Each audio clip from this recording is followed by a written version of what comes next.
Todos nós nascemos com a possibilidade de vivermos eternamente. Mas como o ser humano pode viver eternamente? No Bíblia Fácil de hoje, vamos entender o plano da salvação de Deus e o que Cristo fez para que eu e você pudéssemos ter vida eterna. Está começando o seu Bíblia Fácil.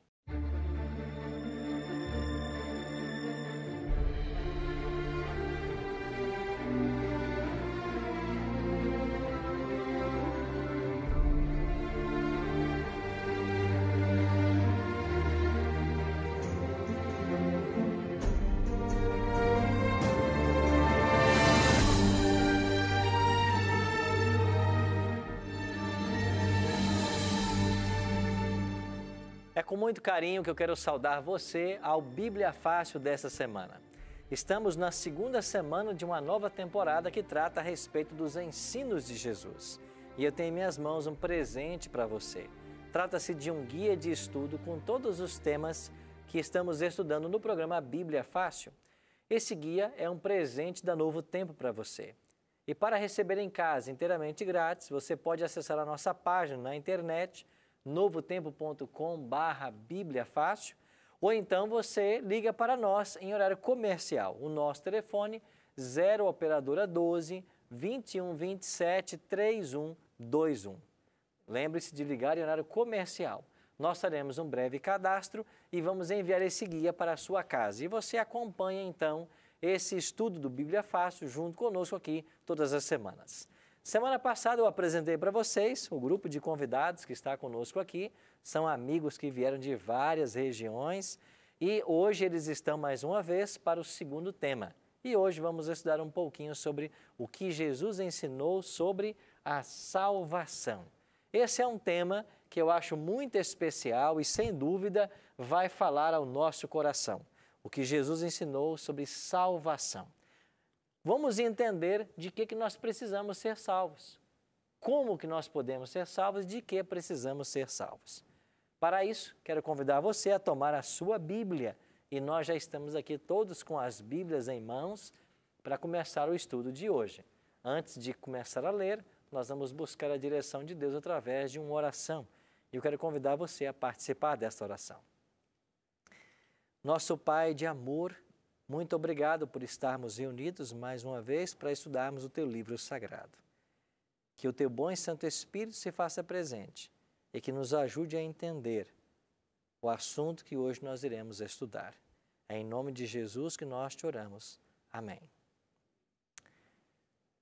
De que precisamos ser salvos? Alguém pode se perguntar. Você sabia que muitos acham que vêm para esta vida e tudo que eles possuem é esta vida, são os anos que temos aqui, e que depois, quando a pessoa morre, acabou-se finalmente. Mas não é isso que a Bíblia ensina. Deus diz claramente em sua palavra de que o ideal de Deus para a humanidade sempre foi que nós vivêssemos eternamente. Mas o pecado, de forma irrazoável e ilógica, entrou em nosso planeta. E hoje vamos recapitular esse assunto ou compreender um pouquinho melhor sobre esse tema. Eu queria introduzir o nosso estudo de hoje apresentando esse afresco de Michelangelo, pintado na Capela Sistina, por volta de 1511. Ele fala da criação de Adão. E de fato, quando nós vamos para o primeiro livro da Bíblia, lá em Gênesis 1:1, quando começa a Bíblia, ela começa dizendo, no princípio, Deus. Aí está a nossa origem. Nós não fomos lançados no universo como um meteorito sem origem, propósito e destino. Nós temos uma origem. A origem comum da família humana se remonta a Adão. Adão, nosso primeiro pai, Eva, nossa primeira mãe. E quando Deus criou Adão e Eva para que eles vivessem eternamente, Deus fez uma recomendação. Abra sua Bíblia aí no capítulo 3 de Gênesis e olha qual foi a orientação que Deus deu. Gênesis capítulo 2, versos 16 e 17. E assim nós lemos, verso 16, e o Senhor Deus lhe deu esta ordem, de toda árvore do jardim comerás livremente. Verso 17, mas da árvore do conhecimento do bem e do mal não comerás, porque no dia em que dela comeres, certamente morrerás. Então Deus, ao ter criado Adão e Eva, deu para eles uma ordem. Vocês podem comer de todas as árvores que há no jardim, mas da árvore ou do fruto da árvore do conhecimento do bem e do mal, vocês não comam. No dia que vocês comerem, vocês vão morrer. Então só havia uma proibição para Adão e Eva. E por que Deus permitiu que lá estivesse essa árvore? Porque Deus tinha que provar o primeiro casal, para saber se eles seriam fiéis às orientações divinas. Uma vez obedecido, uma vez provado a fidelidade, eles seriam integrados à família celestial e viveriam eternamente. Mas a história você conhece. Adão e Eva desobedeceram e, por causa disso, foram expulsos do jardim. Após esta expulsão do jardim, o que aconteceu então com o ser humano? Houve uma mudança completa do estado de santidade no qual eles foram criados para esse estado pós-pecado. E a palavra de Deus tem alguns versos que nos orienta sobre a condição humana após o pecado. Nós iremos ler 3 textos, Gênesis, depois Salmos e finalmente Mateus. Em Gênesis capítulo 6, verso 5, bem pertinho de onde você está, diz claramente de que o Senhor viu a maldade do homem que se havia multiplicado na terra e que era continuamente mau todo o desígnio do seu coração. Anteriormente, o homem não tinha propensão para o pecado. Ele foi criado livre dessa propensão. Mas quando Adão e Eva pecam, agora há na natureza humana uma propensão para o mal. É sobre essa propensão que Davi vai falar. E no Salmo 51, 5, Davi escreveu: Eu nasci na iniquidade e em pecado me concebeu minha mãe.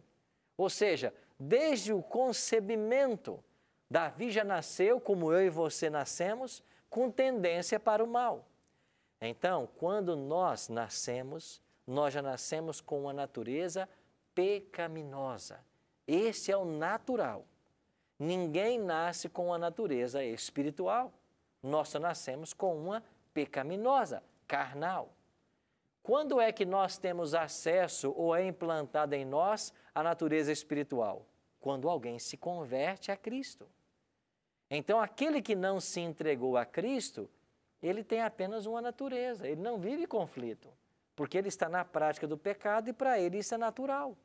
Agora, quando alguém começa a ter relação com as coisas espirituais, aprende do plano da salvação e de Cristo, e nós o aceitamos como Salvador, ele implanta em nós uma natureza espiritual. Agora começa a batalha. Por quê? Porque a espiritual quer te conduzir para o caminho da vida. A carnal te leva para o caminho da morte.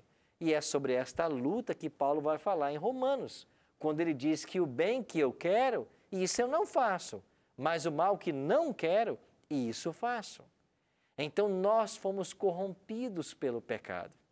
E lá em Mateus, o próprio Cristo vai dizer, porque do coração procedem maus desígnios, homicídios, adultérios, prostituição, furtos, falsos testemunhos, blasfêmias. De onde Cristo está dizendo que isso provém? Do coração, porque o coração é mau. E é mau por quê? Por causa do pecado. Ao estudarmos hoje sobre o tema da salvação, o que é que tem que ficar claro em nossa mente? De que é que nós precisamos ser salvos?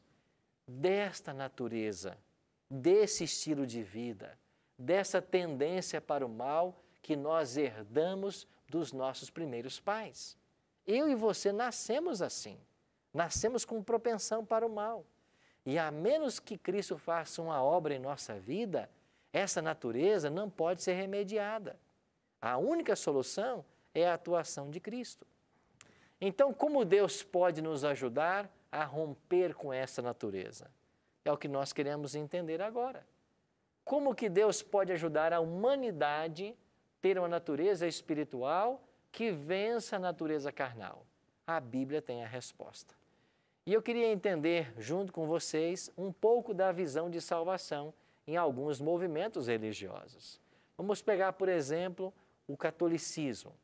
Como uma pessoa pode ser salva à luz do catolicismo? Inclui aí a prática das boas obras. A prática das boas obras pode ajudar a pessoa no seu processo de salvação.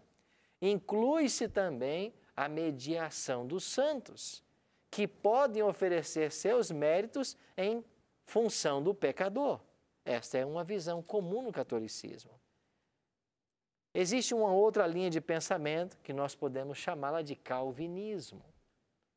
O que ensina o calvinismo sobre salvação? Deus teria predestinado algumas pessoas para serem salvas. Independente da ação das pessoas, elas serão salvas ou se perderão em nome de uma predestinação que já aconteceu. Sim, Luiz? Pastor, uma pergunta.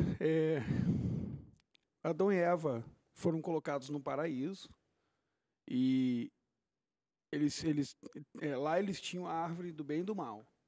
Mas eles também tinham a serpente que enganou, né? Certo. Então tinha uma... Hoje a gente está aqui e tem o mundo carnal, que são as tentações que a gente vive hoje, que eles viveram da serpente do bem e do mal, do conhecimento. Quando Jesus voltar, a gente vai ter que enfrentar essa serpente hoje, carnal, para conseguir herdar o reino. E quando for para o reino, vai ter de novo uma tentação lá? Não. Quando Cristo voltar, ele dará fim a todo o problema do pecado. E o pecado não mais existirá. Quando Cristo voltar, vai acontecer com os salvos um evento que nós chamamos glorificação. O que é glorificação? É a transformação desse corpo corruptível num corpo incorruptível. É isso que Paulo ensina em 1 Coríntios 15, 51 a 53. Paulo diz assim: Cristo vai voltar porque é necessário que esse corpo mortal se revista da imortalidade e o corpo corruptível se revista da incorruptibilidade. Eu gosto muito de uma ilustração que se usa quando se compara as duas naturezas que nós temos com duas onças. Se você alimentar uma onça e não a outra, e deixar ela faminta por vários dias até que ela fique fraca, e depois colocar para brigar, certamente a que foi alimentada vai sair vitoriosa. Assim acontece com as naturezas. Se você alimenta a espiritual, ela vai vencer a carnal. Se você alimenta a carnal, ela vai vencer a espiritual. Então, o pecado que hoje nós lidamos com ele vai deixar de existir após a volta de Cristo. Mas como hoje nós podemos ser salvos, então, deste pecado? Na visão católica, entra as suas obras, entra a intercessão dos santos. Na visão calvinista, se você foi predestinado, você está salvo, se não foi, você está perdido. Eu poderia citar ainda uma outra visão, dentro da visão espírita. Você vai passar por processos de encarnação, até você chegar a um grau de perfeição.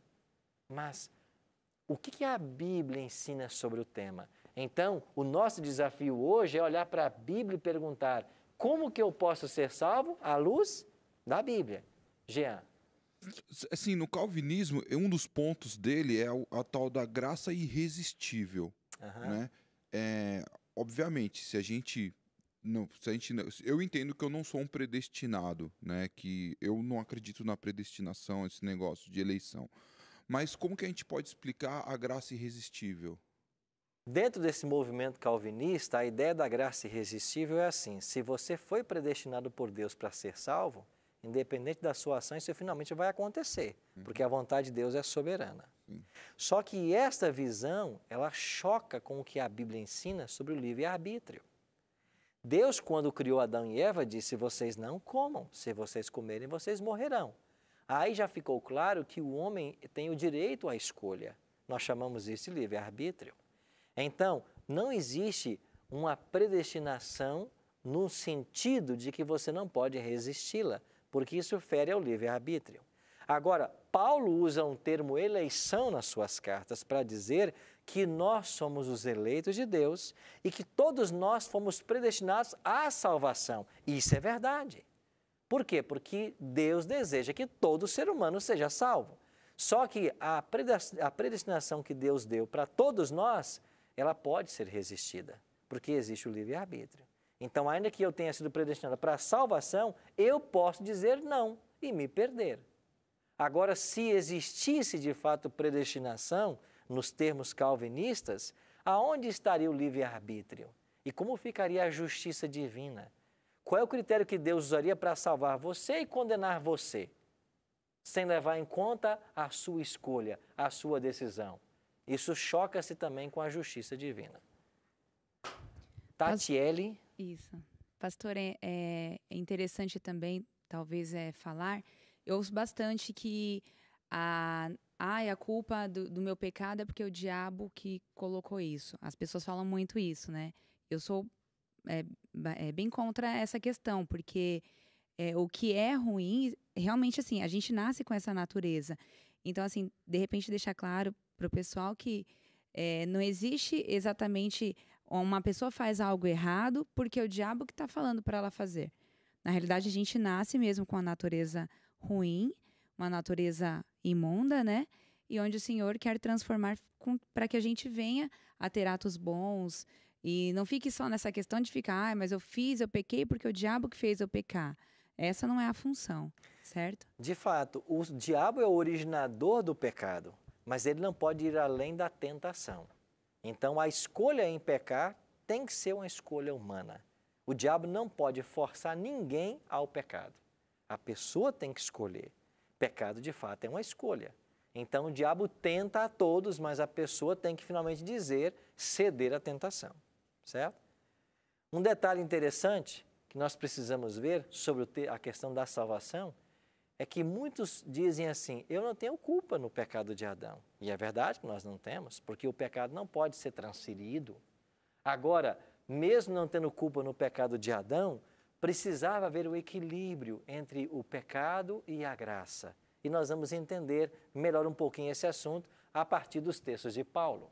Abra sua Bíblia em Romanos capítulo 5, você que nos acompanha em casa também, Romanos capítulo 5. Esse é um capítulo extraordinário, onde Paulo vai nos ajudar a elucidar a questão de como nós podemos ser salvos. E aqui no capítulo 5, versículo 12, olha o que Paulo escreveu. Portanto, assim como por um só homem entrou o pecado no mundo, quem é esse homem? Adão. Assim como por um só homem entrou o pecado no mundo, e pelo pecado a morte, assim também a morte passou a todos os homens, porque todos o quê? Pecaram. Todos pecaram. O pecado é uma escolha. E finalmente nós nos tornamos pecadores por essa escolha. O diabo não pode te forçar ao pecado. Ele pode te tentar, mas finalmente o pecado é uma escolha humana. Então Paulo está deixando claro primeiro, todos pecaram, certo?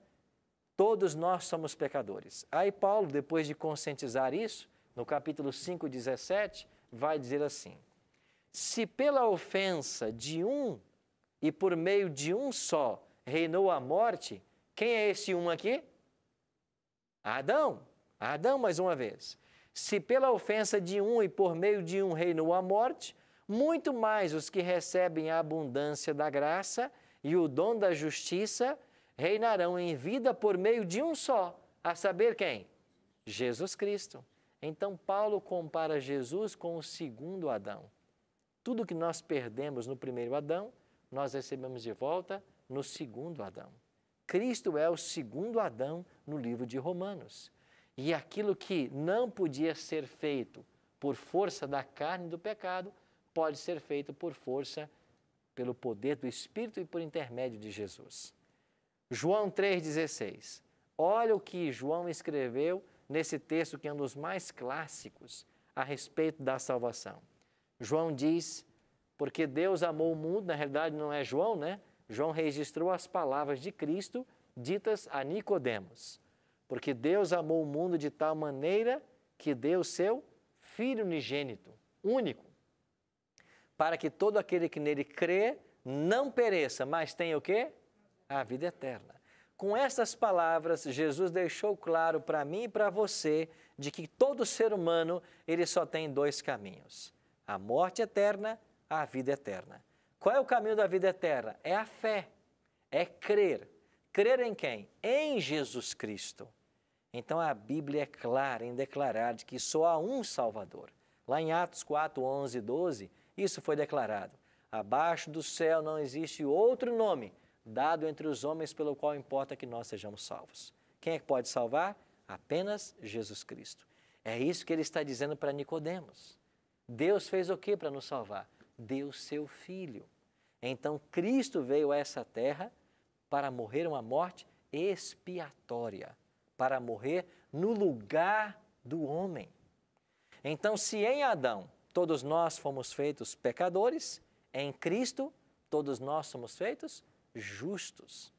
Não porque haja nada de bom em nós, mas por causa da justiça dele. Ele é o Salvador. Ele viveu uma vida sem pecado. E quando Cristo morre na cruz, sem nunca ter pecado, o que fica provado para todos nós? Olha o que vai dizer João 10,15 e 1 Pedro 2,24. O que Jesus fez por nós na cruz?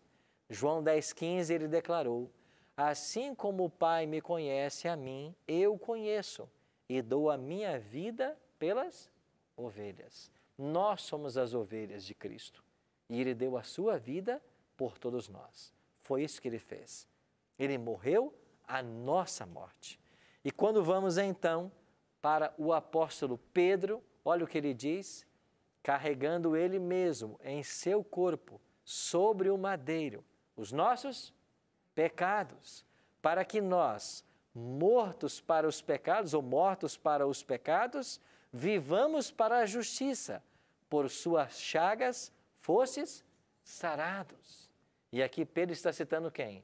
O profeta Isaías. Pedro está citando Isaías 53, quando diz que Cristo, como um cordeiro mudo, foi levado perante o matadouro, não abriu a sua boca, e lá diz que nós fomos sarados pelas suas feridas, curados pelas suas chagas. Então, Pedro está refletindo o ensino do profeta Isaías. Lembra quando eu disse na semana passada que o Novo Testamento ele é uma ampliação do Antigo Testamento? O ensino do Antigo Testamento se aprofunda nas linguagens do Novo Testamento. Então, Pedro está dizendo claramente que Jesus morreu por causa dos nossos pecados. Lembra de Gênesis 2, 16, 17? Se você comer, você vai morrer. Então, agora vem Cristo e morre no nosso lugar. Leônidas, por favor, Leônidas. Pastor Arildo, é uma contribuição. Hoje nós temos algumas correntes teológicas. Temos uma, por exemplo, que trata da intermediação de santos, outra que fala sobre a predestinação, outra que fala sobre o processo de purificação até o alcance da perfeição, outras teologias que pregam a salvação até que, de repente, pode ser conquistada com prosperidade. E eu acredito que deve ter, nesse momento, inúmeros telespectadores, inúmeras vidas, em dúvidas com relação a isso. Como essas pessoas podem fazer para, de fato, descobrir se o que ela tem crido ultimamente tem sido certo ou errado para vossas vidas? Muito boa, Leônidas, a sua contribuição. E eu penso que o caminho único que nós temos é comparar aquilo que nos foi ensinado, aquilo que nós cremos, com aquilo que a palavra está declarando. Porque quando eu deixo que a palavra fale, ela me ensine, a gente começa a compreender melhor. E pode ser que a gente vá chegar num texto ou outro que seja um texto mais difícil.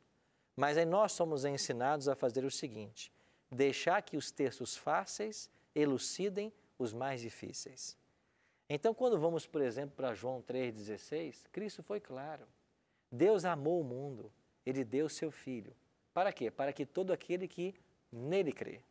Veja, a salvação não é resultado da minha obra, daquilo que eu faço de bom. Não existe uma quantidade de obras que eu possa praticar para alcançar a salvação. Se eu pudesse fazer algo para ser salvo, a salvação não seria pela graça, ela seria pelas obras. E nós vamos ver em alguns textos aqui, inclusive do apóstolo Paulo, que deixa muito claro isso. Não existe obra humana ou mérito humano no processo da salvação.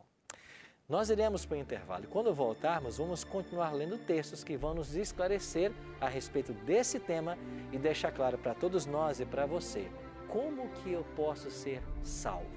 Não saia daí, voltamos em instantes.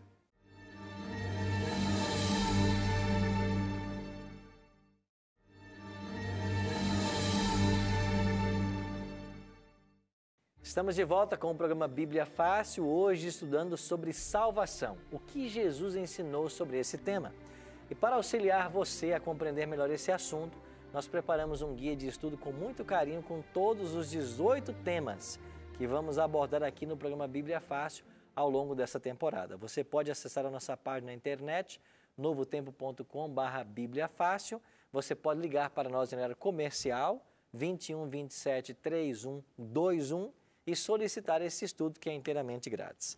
Aproveita para curtir as páginas do Bíblia Fácil nas redes sociais e também se inscrever no canal no YouTube, youtube.com/bibliafácil. Quem se inscreve lá recebe em primeira mão todos os vídeos que nós postamos aqui.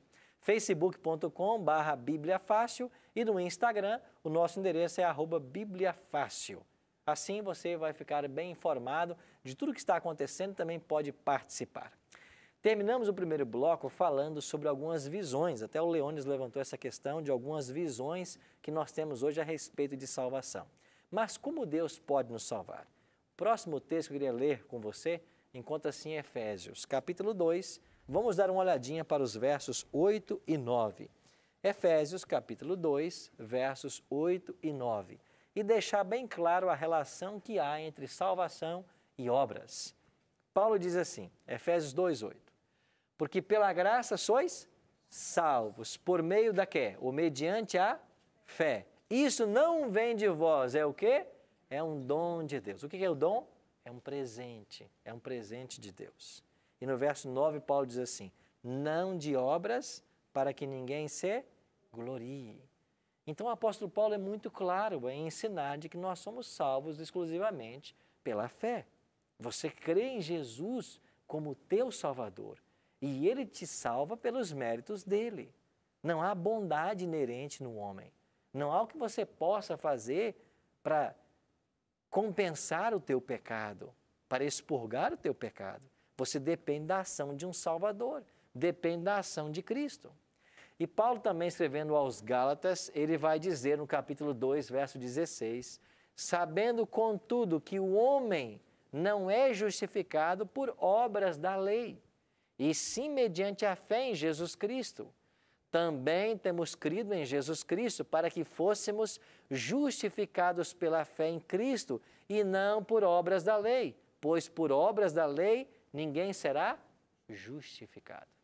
Você não pode ser justificado ou salvo pela prática das obras, ou mesmo pela obediência à lei. Mas pastor, é isso? Quer dizer então que obedecer à lei não me salva? Não. Se você pudesse ser salvo guardando a lei, a salvação seria pelas obras. Mas, pastor, não é isso que ensina os adventistas? Não. A igreja adventista nunca ensinou isso. Nós não ensinamos que você pode ser salvo obedecendo à lei. Nós ensinamos salvação pela graça em Jesus Cristo.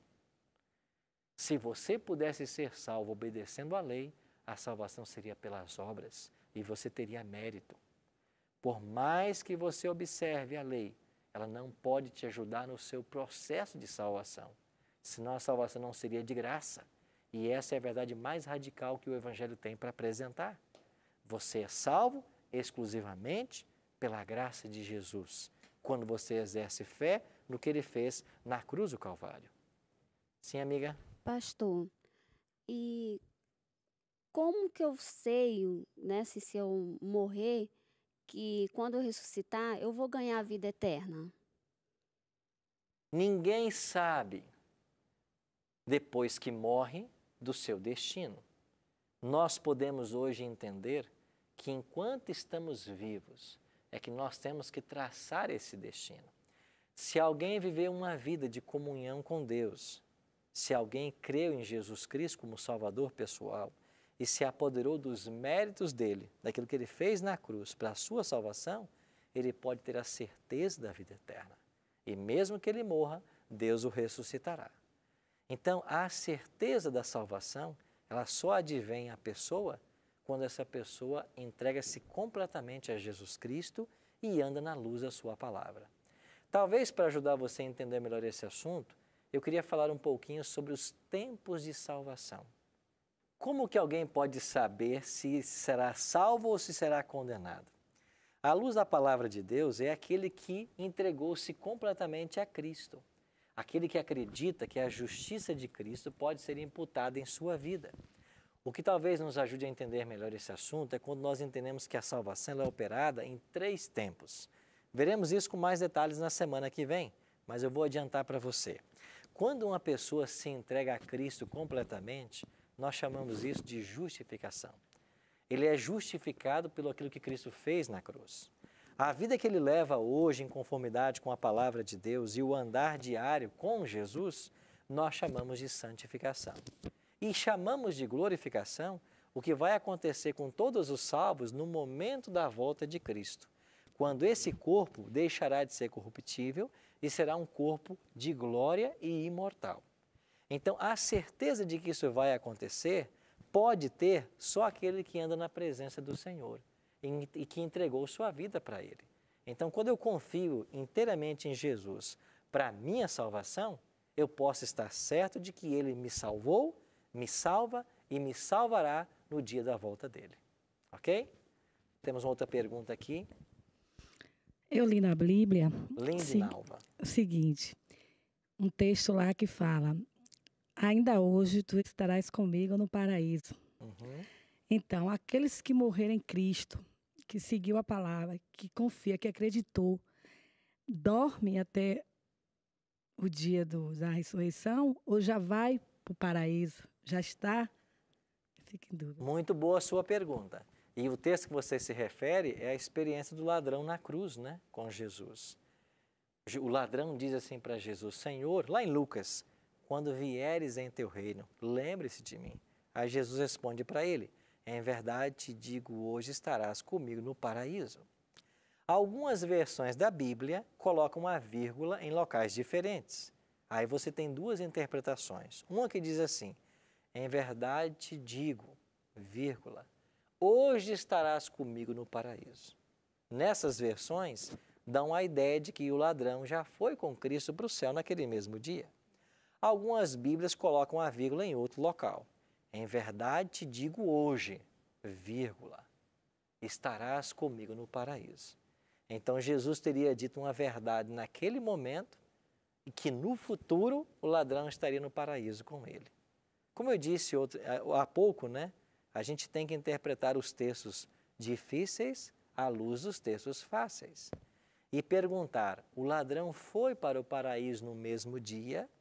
As pessoas, quando morrem, já vão para o céu ao mesmo tempo? O consenso da Bíblia é que não. Até porque nem Jesus foi para o céu na sexta-feira. Ele foi crucificado na sexta, ficou todo sábado na sepultura, ressuscitou no domingo, e quando Maria Madalena estava à porta do sepulcro e veio para tocá-lo, o que Jesus disse para Maria? Não me toques, porque ainda não fui ao Pai. Jesus não havia ido ao Pai. Se Jesus não havia ido ao Pai, é lógico concluir de que Jesus teria dito para o ladrão uma verdade naquele momento de que um dia o ladrão estará com ele no paraíso. E quando será esse dia? O dia em que Jesus voltar. Porque Jesus foi claro em Mateus, ao ensinar sobre o dia da sua vinda, que quando ele vier, ele vai trazer o galardão, a recompensa, e vai retribuir a cada um segundo suas obras. Então a Bíblia não ensina que a recompensa é imediata à morte. Ela só acontecerá na volta de Jesus. Seio de Abraão. As pessoas falam: está no seio de Abraão, está no lugar bom. Fulano era uma pessoa boa, fulano só fez o bem, fulano era bom, fulano está no lugar bom, fulano está no céu. Aí eu fico: meu Deus, eu não quero me iludir com essas coisas, porque na palavra, onde que eu li, até aqui que eu li, eu não encontrei nada na Bíblia disso. Ninguém está no céu. Fulano morreu, fulano está no céu, está me vendo. Eu não quero, Senhor, acreditar assim. Eu quero acreditar aqui na Tua palavra, que eu estou lendo, que eu estou aprendendo, que não está no céu, que está dormindo até quando Jesus voltar. Então, não existe seio de Abraão, pastor. Não existe. Essa expressão seio de Abraão, ela vai aparecer dentro do contexto da parábola do rico e Lázaro. Então, Jesus contou essa parábola para ilustrar que um rico havia perdido sua salvação E Lázaro, um mendigo que morava à sua porta, foi para o céu e salvo. Era uma parábola conhecida, era uma história conhecida dos ouvintes de Cristo. Ele não inventou essa história. Ele pegou uma história que já era conhecida para ilustrar uma verdade. A nação judaica, como aquele homem rico, teve muito privilégio de conhecer todo o plano da salvação. Mas muitos estariam salvos sem ter os privilégios que a nação judaica tinha, porque eles estavam desprezando. E por que nós podemos chegar a essa conclusão? Primeiro, porque não existe a história de seio de Abraão, porque a Bíblia declara que Abraão um dia morreu. E as únicas pessoas que a Bíblia declara que já estão no céu e que passaram por essa terra são 3: Moisés, Elias e Enoque. Mas ele vai voltar para buscar os salvos. Sim, querida Verônica. Pastor, tem muitas pessoas que pegam esse versículo, esse finalzinho aí, que o Senhor vai retribuir cada um segundo as suas obras, para fazer exatamente isso que a gente está aprendendo aqui, que não é para fazer, que é boas obras, fazer sopão, tipo coisas assim, né? Caridades. E pega se baseando nesse texto. E a gente vê que tem muita gente equivocada. Foi bom o seu comentário, por quê? Nós temos que entender que nós seremos salvos pela graça e somos salvos pela graça. Mas o juízo, a Bíblia deixa claro que é pelas obras. Nós somos julgados pelas obras. Isso é verdade. Agora, por que é que um juízo pelas obras não difere de uma salvação pela graça? Porque as obras, elas funcionam apenas como evidência. As obras evidenciam quem foi salvo e quem se perdeu. Então, qual é a função da obra? Salvar você? Não. Mas ela tem valor? Tem. Em que valor ela tem? Ela evidencia quem está salvo ou quem se perderá. Agora, se você olhar para Mateus capítulo 25, Jesus, quando falou da sua volta, ele falou das obras. E sabe o que ele disse? Ele disse assim para os salvos: vocês vêm para o meu reino, porque eu tive fome e vocês me deram de comer, eu tive sede e me deram de beber, eu estava nu e vocês me vestiram, eu estava preso e vocês foram me visitar. Aí os salvos perguntam assim: mas, Senhor, quando é que nós fizemos essas coisas? Por que é que os salvos fazem essa pergunta? Porque a boa obra na vida do salvo, ela é inconsciente. Ela é tão natural que ela é inconsciente. Ele praticou sem perceber que praticava. Ele não praticou como um caminho para a salvação. Ele praticou e nem sabia que estava praticando. Paulo vai chamar isso, não é Paulo, é Tiago, né? Em capítulo 5, 22, de frutos do Espírito. O que é fruto do Espírito?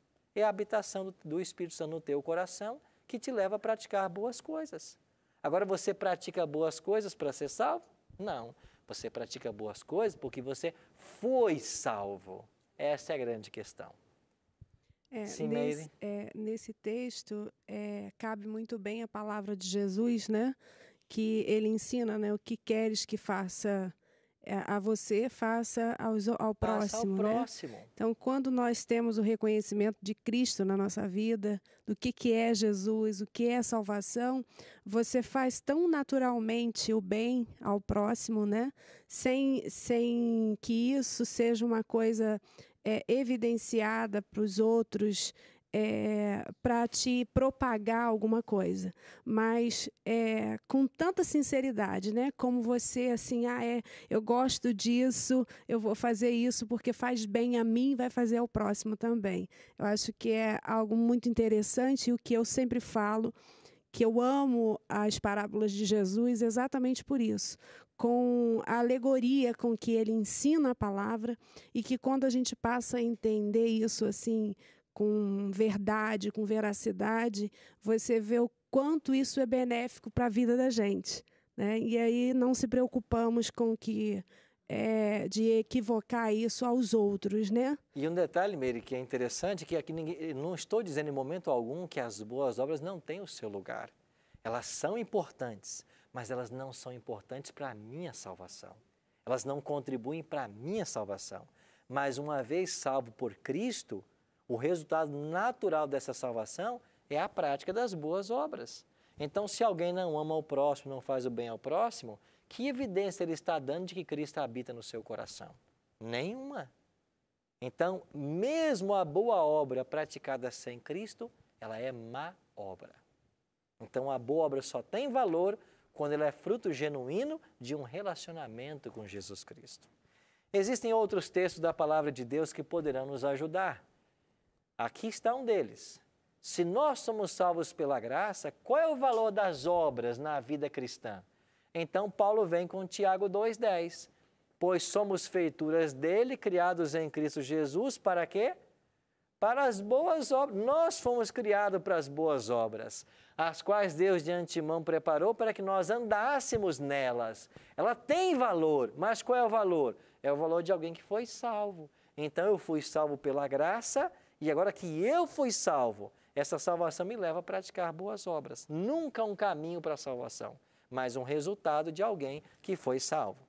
E um outro texto que prova essa mesma verdade é Tiago 2,17. Assim também a fé, se não tiver obras por si mesma, ela é o quê? Morta. Então, quem diz que ama a Cristo não ama o próximo, está mentindo. E lá em João 13,35, Jesus falou assim, nisto todos conhecerão se sois meus discípulos, se tiverdes amor uns para com os outros. É através do amor ao próximo que nós evidenciamos o amor que nós temos a Cristo. E, finalmente, uma outra pergunta. O que Jesus ensinou sobre a alegria no céu quando um pecador é salvo? E aqui vamos voltar ao tema das parábolas. E aqui está a parábola da ovelha perdida. E Jesus ensinou assim, qual dentre vós é o homem, Lucas 15, verso 4, qual dentre vós é o homem que, possuindo 100 ovelhas e perdendo uma delas, não deixa no deserto as 99 e vai em busca da que se perdeu até encontrá-la? Achando-a, põe-na sobre os ombros, cheio de júbilo, e indo para casa reúne os amigos e vizinhos, dizendo-lhes, alegrai-vos comigo, porque já achei a minha ovelha perdida. Aí Jesus diz assim, digo-vos que assim haverá maior júbilo no céu por um pecador que se arrepende do que por 99 justos que não necessitam de arrependimento. Ou seja, Jesus disse que quando um pecador é salvo, há festa no céu, há alegria no céu. E olhe para a história que Jesus contou. Você prestou atenção na história? A ovelha foi salva. E o que a ovelha fez para ser salva? Ela não fez nada. Ela simplesmente baliu desesperado. E no desespero, o pastor ouviu. E o pastor veio. E diz a história que o pastor a encontrou, o pastor cura as feridas, a põe no ombro e leva de volta para casa. A ovelha não fez nada. O pastor fez tudo. Você sabe qual é o grande problema nosso para entender salvação? É porque você quer ser bom. Você quer fazer as coisas. Você quer ser salvo, mas você quer fazer do seu jeito. Não, eu tenho que contribuir. Se não fizer algo, não presta. Você não pode fazer nada. A Bíblia ensina que até a sua justiça não passa de trapos. O que você pode fazer de melhor não tem valor. Por quê? Porque só tem valor o que Deus fez em Cristo no Calvário. Então, ser salvo é aceitar aquilo que Jesus fez no meu lugar. E uma vez que Ele vem para o trono do coração, eu vou viver como Ele viveu. Eu vou praticar o que Ele ensinou. Eu vou amar como Ele amou. E todas essas coisas que nós chamamos de boas obras, elas têm o seu valor, não para a minha salvação, mas para expressar que eu estou salvo. E quando Jesus voltar, as obras evidenciarão quem está salvo e quem está perdido. Elas são evidência. O resultado, não o caminho, nunca o caminho. Então nós podemos resumir salvação em uma única palavra, Jesus Cristo. Aí você pode perguntar assim, então salvação é fácil ou é difícil? As duas coisas. É fácil se você é a ovelha perdida. Mas é muito difícil se você é uma das 99. Então, se você em algum momento da vida se achou bom o suficiente, você está muito longe de Cristo. Mas se você se sente carente dele, se você se sente um pecador, uma pessoa indigna, se você com todos os seus altos e baixos, confia nele, é tudo que ele precisa. Porque o desespero humano em não conseguir viver à altura do que Deus pede, é o balir da ovelha. E quando a gente entende o nosso desespero, que a gente não pode nada, aí você passa a confiar nele. E Ele vai fazer tudo. De fato, amigos, a cruz que se ergueu no Calvário tem um significado. Foi por mim, foi por você. Jesus só teve que vir a essa terra morrer, porque você não podia se salvar sozinho. Precisou uma sexta-feira, precisou de uma cruz, porque nada do que você fizesse poderia resolver o seu problema, poderia pagar o seu pecado. E um texto maravilhoso do Evangelho de João é quando Jesus diz assim: não foste vós que escolhestes a mim. Você entendeu? Não foi você que escolheu a Cristo. Ah, eu estava perdido, eu encontrei Jesus. Jesus não está perdido para ser encontrado. Você não escolheu Ele. Ele escolheu você. E sabe de uma coisa que vocês vão ouvir pela primeira vez agora? Não foi você que escolheu vir para o Bíblia Fácil. Você não fez essa escolha. Deus escolheu você para estar aqui. E por que escolheu você? Eu não sei. Ele que conhece a sua história sabe. Ele sabe. Mas não foi você. Você não escolhe Jesus. Ele escolhe você. E se você está me assistindo agora, é porque Ele está escolhendo você. Ele está dando uma chance para você. Eu queria convidar você hoje a tomar uma decisão muito séria. Que decisão? Compreendendo hoje o plano de Deus, desejo confiar unicamente nos méritos de Cristo para a minha salvação. Quero agora abrir a porta do meu coração e permitir que Ele faça morada para todo sempre. Nós vamos ouvir agora uma música do Arte Trio. Essa música eu amo, porque ela fala sobre o Filho do Homem que me libertou. E como Ele me libertou? Morrendo no meu lugar, fazendo por mim o que eu não podia fazer de forma alguma, assumindo a minha culpa, pagando o preço do meu pecado, morrendo no meu lugar. E quando Ele voltar em glória e majestade, sabe quem é que Ele vai levar para os céus? Não são aqueles que praticaram obras para agradar ou para se aparecer. São aqueles que baliram em seu desespero por não conseguir viver à altura do que Deus espera. São aqueles que sentiram a sua indignidade, mas que passaram e aprenderam a confiar no homem do Calvário. E se você que assiste em casa, e se você que está aqui agora, quer aceitar esse convite de passar a partir de hoje, confiar só no que Jesus fez para a sua salvação, em nada do que você faz, confiar só no que Cristo fez para a tua salvação, eu vou convidar você a demonstrar isso para Deus agora. E enquanto eles cantarem, você poderá ficar de pé. Mas só fique de pé se você quiser dizer assim: Senhor, a partir de hoje, eu nunca mais confiarei em nada do que eu posso fazer para ser salvo. Eu vou confiar no que Cristo fez por mim na cruz do Calvário. E se você quiser expressar para Deus esta fé, enquanto o Arte Trio cantar, você poderá ficar de pé. Você em casa poderá ficar de pé também, demonstrando a sua fé no homem do Calvário. E em seguida, eu quero orar por você.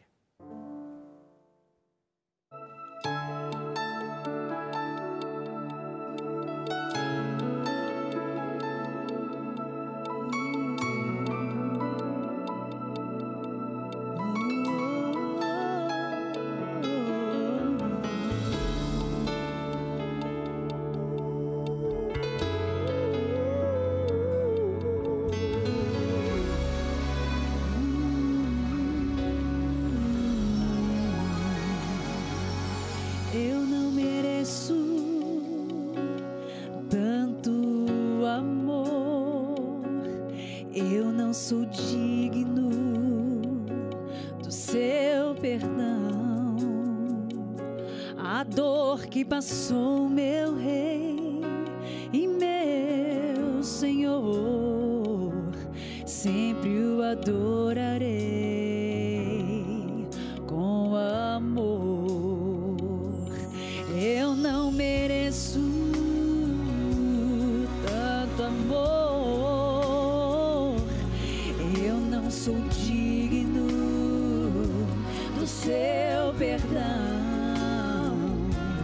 a dor que passou, meu Rei e meu Senhor, sempre o adorarei com amor.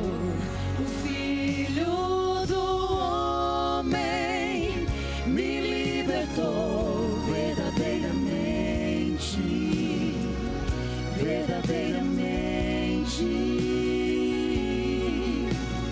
Posso erguer minhas mãos ao céu, levantar a minha voz e adorar, levantar a minha voz e exaltar, levantar a minha voz só pra dizer: livre eu sou.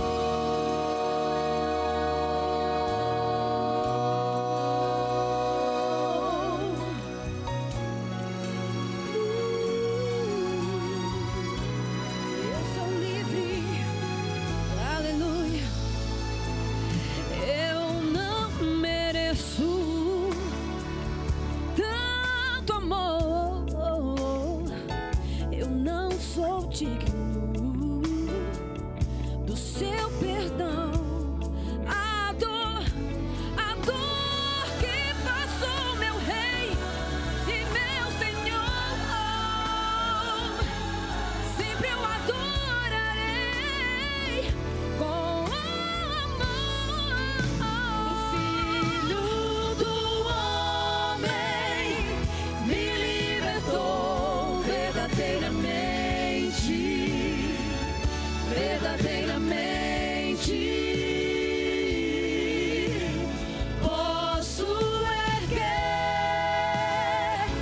minhas mãos ao céu, levantar a minha voz e adorar, levantar a minha voz e exaltar, levantar a minha voz só pra dizer: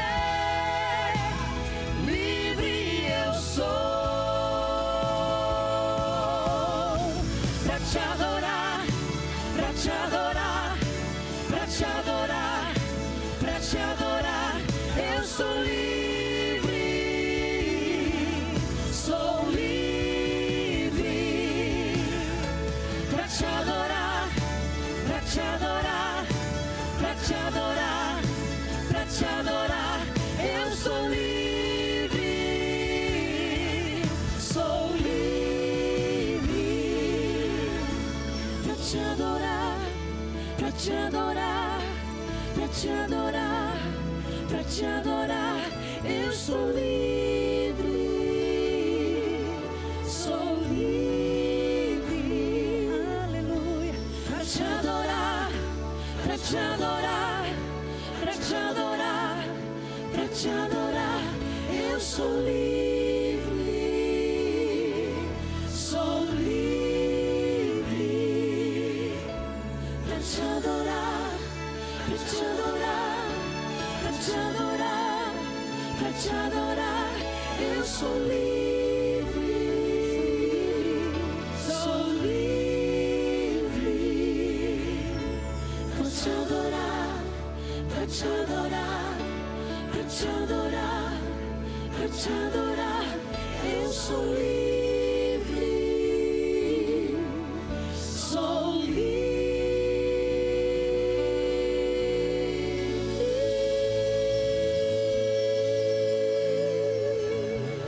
Eu sou livre, aleluia, aleluia. Amém. Amém, Jesus. Que bom poder ver vocês de pé nesse reconhecimento de que só Cristo salva. Nós estamos no início de uma caminhada para entender o plano dele. Mas o primeiro passo que nós precisamos dar é o reconhecimento da nossa necessidade de Cristo. Só Ele pode salvar. Talvez você que está em casa me assistindo também esteja de pé nesse momento. E louvado seja Deus por isso. Porque se você não reconhecer que você é um pecador, carente da graça de Jesus, pouco Ele poderá fazer por você. A primeira obra, ou a única, quem sabe, que nós temos que fazer, é reconhecer a nossa pecaminosidade. No plano da salvação, a sua parte é entrar com seus pecados. A graça vem pela cruz, vem pelo sacrifício. E por certo Deus vai nos acompanhar em cada passo dessa jornada e nos tornar claro sua vontade. Vamos orar? Pai Santo, nós estamos de pé porque queremos dizer para o Senhor que nós confiamos unicamente nos Teus méritos para a nossa salvação. Nós cremos no homem do Calvário, nós cremos no Filho do Homem, aquele que um dia morreu para pagar o preço do nosso pecado, da nossa culpa. Nós estávamos, por nossas obras, destinados à morte eterna, mas em Cristo nós somos libertos, em Cristo nós somos salvos. E aquilo que nós não podíamos fazer por causa da nossa fraqueza, Cristo fez por nós. E abrimos agora o nosso coração ao Senhor para que a influência do Teu Espírito inunde a nossa vida e que esse mesmo Espírito nos mostre o caminho, como devemos caminhar na Tua presença e que ao aprendermos a Tua vontade, o nosso coração seja sensível à Tua voz. Por isso, Pai, abrace a todos nós e nos prepare a cada instante para o Teu breve regresso. É em nome de Cristo que nós choramos. Amém.